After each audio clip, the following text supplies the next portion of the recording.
మే 10, 2025 శనివారం ఎకరెస్ట్ మనం మదనపల్లి మార్కెట్ సంబంధించి స్టాక్ అనేది ఏ విధంగా వచ్చింది, ఏమి అనేది ఈ వీడియోలో మాట్లాడుకుందాము. లేట్ చేయకుండా వీడియోని స్టార్ట్ చేసేద్దాం. మనం ముందుగా తెలుసుకునే ముందు నేను అంగళ్ళ మార్కెట్ లాస్ట్‌కి వచ్చేసరికి వేలం పాటలు స్పీడ్ అయింది మార్కెట్ వచ్చేసి. అంటే ఫస్ట్ స్పీడ్‌గానే ఉంది. లాస్ట్‌కి వచ్చేసరికి ఇంకొంచెం స్పీడ్ అయింది మార్కెట్ వచ్చేసి. అంటే ఎస్ఎల్వి మండి దాకా వచ్చేసరికి. మీడియాలే 140, 145, రూ. 150 వరకు మీడియాలు అయితే వెళ్ళాయి. సో, క్లాస్ అంతా ఇప్పుడు తీసుకుంటే రూ. 170, 80, రూ. 85 వరకు క్లాస్ అయితే వెళ్ళింది. లాస్ట్‌కి వచ్చేసరికి కొంచెం స్పీడ్‌గా జరిగింది. తర్వాత మొలకల్చీరు మార్కెట్ కూడా ధర అయితే పెరిగింది నిన్నొచ్చేసి.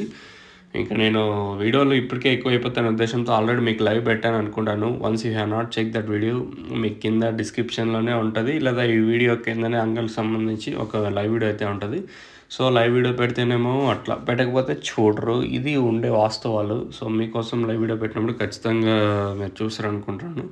హోప్ ఈ రేట్లు కాకుండా రానున్న రోజుల్లో మంచి రేట్లు వెళ్ళాలని కోరుకుందాం. సో, మీకు తెలిసిందే కదా మనకి ఏ రేట్లు వస్తే గిట్టుబాటు ధరలు. చూద్దాం రానున్న రోజుల్లో దిగుమతి తగ్గితే ధర పెరిగే అవకాశం ఉంటుందనైతే చూడాల్సి ఉంటది. సో, ఈరోజు దిగుమతి తగ్గింది మన మదనపల్లి మార్కెట్‌కి. ఓవరాల్‌గా స్టాక్ అయితే ఈరోజు దిగుమతి తగ్గింది మదనపల్లికి వచ్చేసి.